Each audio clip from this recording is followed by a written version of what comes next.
So if y'all remember, in our last Hot Topics episode, we covered the voice note from Justin Baldoni to Blake Lively. And in that, the text that Justin was referencing in the voice memo were about how Blake has dragons, like Khaleesi from, what is the show? Game of Thrones. Okay, yeah. So she has dragons, aka Ryan Reynolds and Taylor Swift. Okay, so it seemed like Taylor Swift was starting to get brought up a lot in the lawsuit, and there was potential for her to be, y'all, I know so little about law. She would have to give a deposition. I don't know what that verb that I'm looking for. I want to say that she'd be deposed, but I don't think that's proper.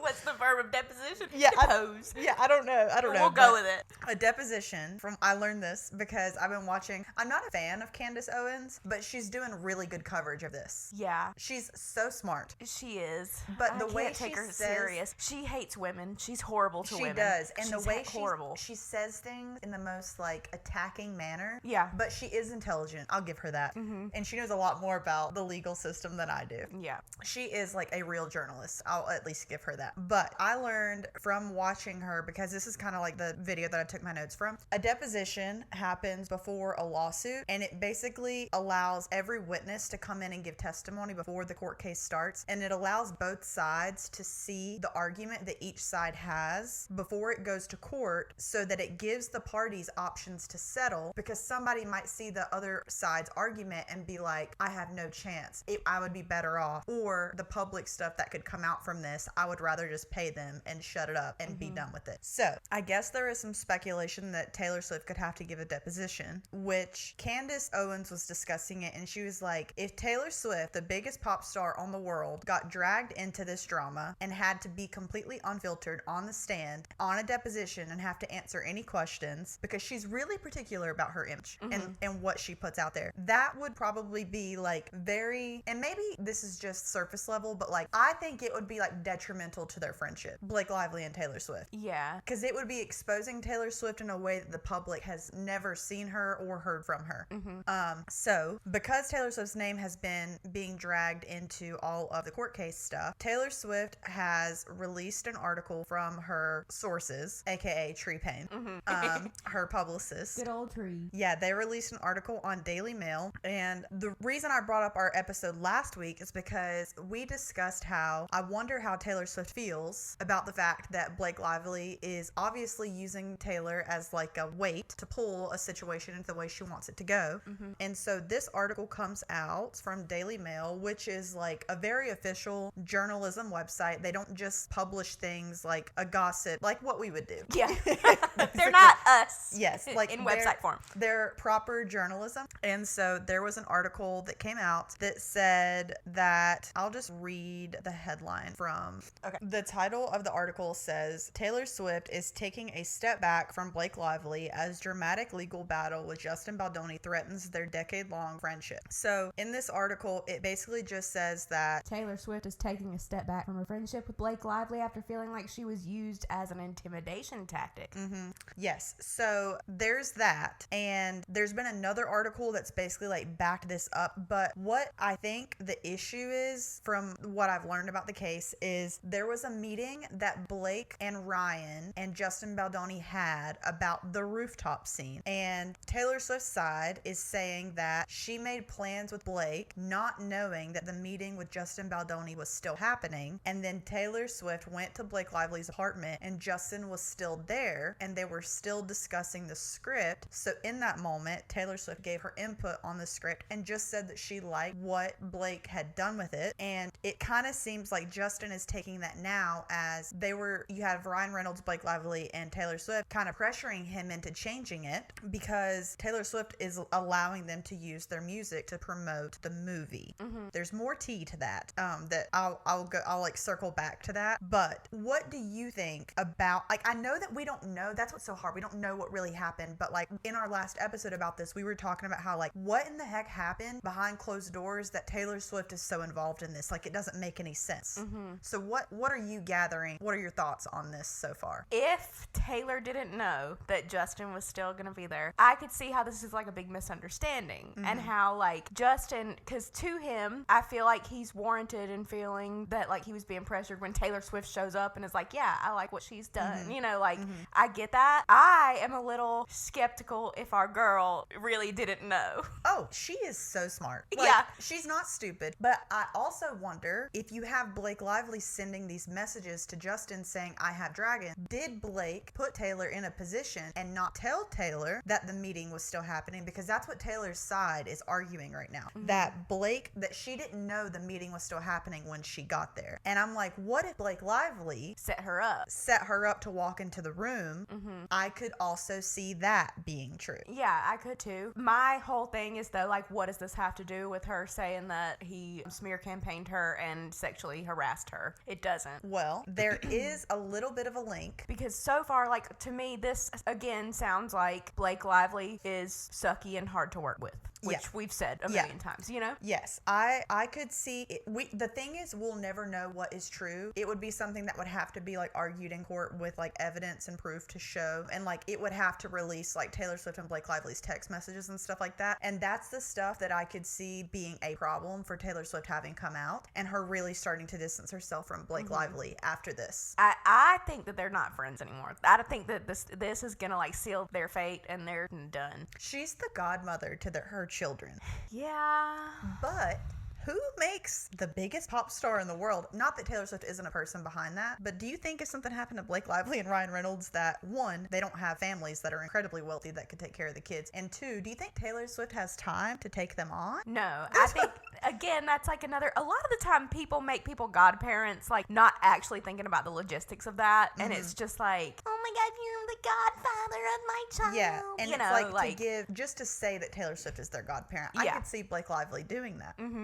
Okay, well, also in this Candace Owens episode, she discussed this Reddit post that came out 1 week after the It Ends With Us premiere. So this was months before the lawsuit, months before the accusations. Oh, one other thing I wanted to say about Taylor Swift. If Blake Lively is friends with Taylor Swift, okay, obviously they're friends, but Taylor Swift has had a legal battle over SA in the past that she didn't even do it for money. She did it to get the guy in trouble so he wouldn't do it again. If your friend is coming to you saying that this guy SA'd her, I would do anything to like let my friend get control of that movie too if I was so powerful. And so you have to also think of it as Taylor Swift is only hearing Blake Lively's side of this story, which we're hearing what she thinks happened. Yeah. So like I would also understand if Taylor was trying to maybe force a little bit of power to give Blake some more power because this guy did something to her. Yeah. So there's also that element to it. But so this Reddit post came out before there were any news and lawsuits public, and all of these bullet points were pretty much proven to be true as time has gone on, and how both of their sides have argued that all of these points are true. No matter what side you believe, like all of this stuff has came true. So we'll put it on the screen. So this is in the Colleen Hoover Reddit thread, and it's from an anonymous account. The bullet points read, I'm obviously using a throwaway, but I know someone who worked on the movie for most of its run and would have gotten these details piping hot, not some grapevine situation. They told me firsthand what they know, and I'll give bullet points. Supposedly, Blake felt that Justin made her uncomfortable on set. One instance in particular they said was that when Justin told Blake that she looked sexy in what she was wearing on set, and I don't know the context around it. I believe that. Yeah. I think no matter the way you put this situation, whether Blake is a B word, like just trying to get control of it all, I think that Justin made her uncomfortable at certain points. I think that's what triggered everything. Yeah. So. And apparently, Justin wasn't happy with the original editor's cut of the movie, so he hired his own team to do his version of the movie. Blake wanted to do her own version of the movie as a result, but Sony said no. That would make more sense as to why she felt that she could have her own cut of the movie. Because we've been hearing it like he always planned to have his own cut, and she was like, no, give me my own cut. Yeah. And it's like, no, it was not supposed to be either of their own cut, and then Justin got to have his own cut. So she was like, well, can I try to have my own cut? Yeah, but I also feel like he owned the rights to the movie, so I think he deserves that. So this next bullet point is where I was like, damn. But so Blake goes to Sony and threatens to go to the New York Times with a story that says Justin was sexually harassing her on set if they don't let her have her own version. This came out months before Blake did this. So I just thought that was very interesting. Sony freaks out and says, okay, whatever you want. Justin is banned from the Sony lot. I don't think forever, just for the run of the movie, but I could be wrong. Blake hires Taylor Swift's music video editors to do her version while she's filming in Italy for something. Blake has a friends and family screening to get thoughts with lots of A-listers, Ben Affleck, Bradley Cooper, etc., etc. Everyone is like, question mark, this movie makes no sense. Blake realizes she needs to hire an experienced film editor to fix it, and Blake uses a Taylor Swift song in the movie that the studio loves having in there. This is the part that I said I wanted to circle back to, as to we were questioning what like power Taylor Swift would have in this scenario. Taylor Swift finds out that the original composer for the movie is someone she worked with in the past that was mean to her, and she says it's either me or him. Sony fires that composer to keep the Taylor Swift song. Who's the composer, I wonder? I'm not sure, but what I was listening to, they had the entire score for the film completed. It was 1 week before the movie was gonna need to be done, and they hired a completely new composer with no explanation, fired the other guy. We love Taylor Swift, but she is petty. And she does these things, we know. Yeah, and any one of her fans that tries to say that she doesn't, You're being delusional. she holds grudges. Yeah. And she has said, people do not know the extents I would go to inconvenience myself to prove a point. People often greatly underestimate how much I will inconvenience myself to prove a point. I think I'm right. Yeah. And God, is it true? Yes. So, the composer that they ended up hiring, because they needed one so last minute, is the composer who was at the same time working on Deadpool for Ryan Reynolds. It's Okay. Ryan Reynolds' composer, pretty much. Okay. So then Ryan Reynolds is bringing in things onto the set to save face, to keep everything flowing. That would be where I would assume Taylor Swift's power would come in, and Ryan Reynolds would start to have control over what's happening. Mm-hmm. And this came out in August of last year, before any of this stuff happened. So if I had to guess, I would bet that the composer that worked on this entire movie got mad. And this is just a theory. Yeah, And- allegedly. And posted this. Yeah. Yeah. Do you get what I'm going for? Yeah. Yeah. I don't know. I don't know if I am in Delulu land, okay? Okay. Oh, here it goes.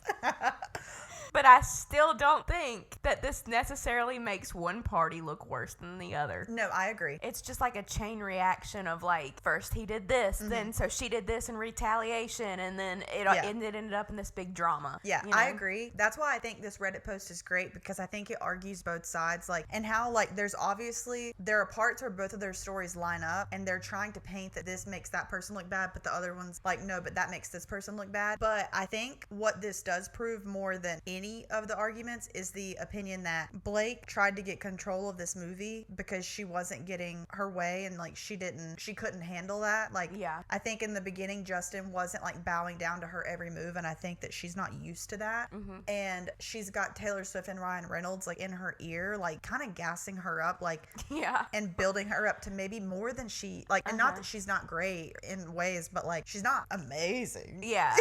You know? Yeah. But she doesn't see herself that way. So I think the biggest problem with the bullet points is Blake trying to use something bad, like a man making her feel uncomfortable in a specific way, to like get what she wants out of such a big company like Sony, to like just get everyone to do whatever she wants to do by threatening to do something that's like crazy. Yeah. If it's not true, I mean, if it's true, sure, but like you can't like speak out and then use it as weight to, As leverage to like be able to control the movie. yeah, it like takes advantage of the whole like Me Too movement and everything that stood for. Yeah, and it's like, you know, if it's true, which I still think that it is, what he did, then shouldn't you just know that you're either going to speak about it or not? You know what I mean? Like, it shouldn't be this big leverage to do something. It should be like, I was talking to the New York Times because this happened to me. Like, you know? It's almost like she saw it as like something did happen to her, and she's like, instead of like just speaking out and doing the right thing about it, I'm gonna use it to get a game up, like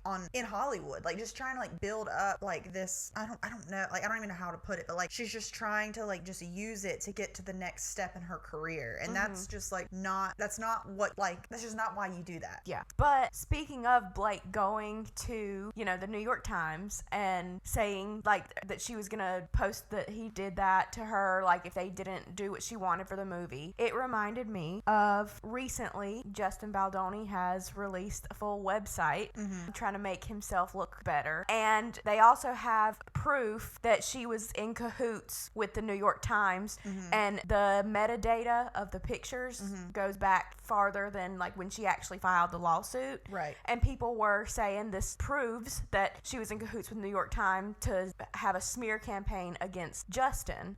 But seeing that screenshot, I'm like, at that point in time, she probably had already talked to New York Times. They had this ready, and she's like, listen, I'm gonna go public about my story if you don't do this. You know, Yeah. it doesn't mean she was in cahoots and slandering Justin.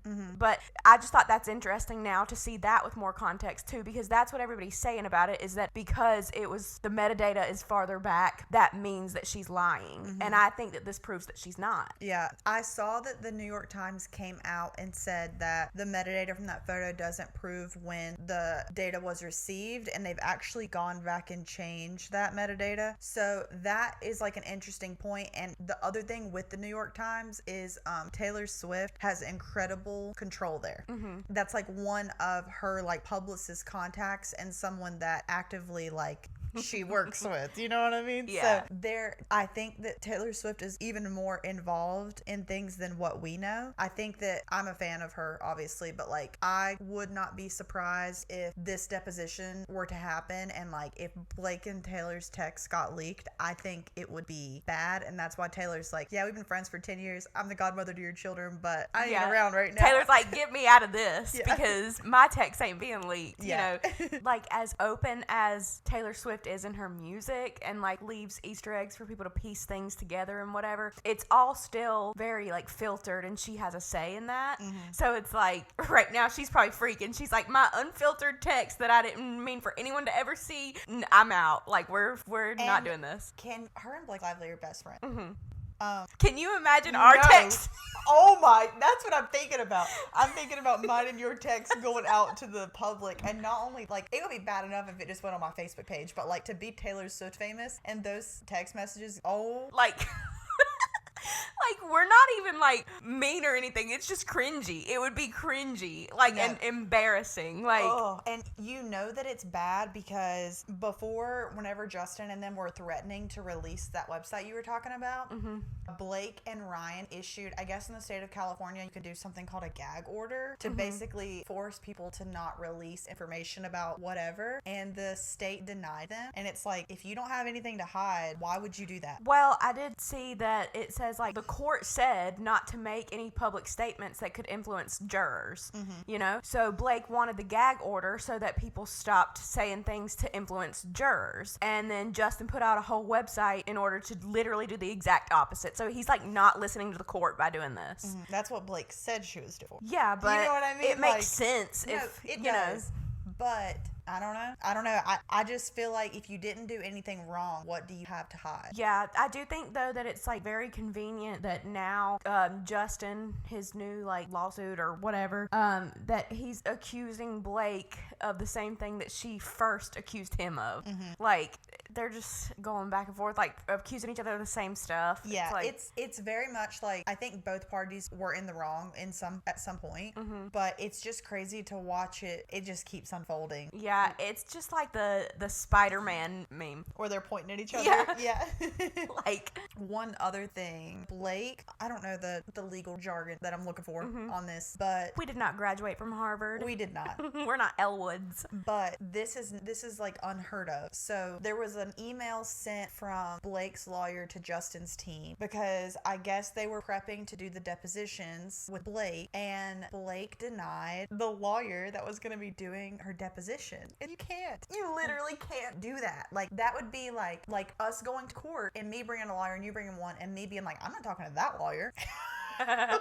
like you can't do it. And so Blake's lawyer probably knew that she obviously can't refuse to do a deposition. She's legally like she has to do it, but he had to like send this email that was like Blake is refusing to just like talk with that lawyer or whatever, and they were talking about it on Dumois, and like I know that a lot of what she says is false information, but they have been covering this so they know their way like around this case a little bit more. And she also is a huge Blake Lively fan, so it was kind of interesting to hear her take on it because she was like, from what I've heard about Blake Lively and how hard she is to work with, she probably told her lawyer no, and her lawyer knew that him sending that email wouldn't do anything, but he is like, Just appeasing her, essentially. And Blake is his client, so he has to just kind of like go with what she says because she's paying him. So he probably knew that was like not gonna fly, not gonna do anything, and kind of make them look stupid. But because like he's speaking on behalf of her, he has to say what she's saying. And I would imagine that she's also being difficult to work with her lawyer and like making him do things that are very admirable. Yeah, for sure. She's 21, loud and savage, but she got a little bit too much of that baggage. Baby said she wanna just have some fun, no, but okay, I'm about it. My understand I do is when we're done. I ain't claiming none of these baddies. I'ma say I love it when I'm on the run. I'ma say I love it when we on the run. 5 pounds, 2 out, 2 down, you done. When we add it up, it'll be for some. So this is right here gonna be the one. But I got a hunch, couple little bad bitches jumping out a bunch. Brady with the touchdown pass, 6 up, 9 down on the pussy. I proceed to munch. Gon' beat it up, the beating which it is. At least it's what I prayed for. I seen it all since I lost all that.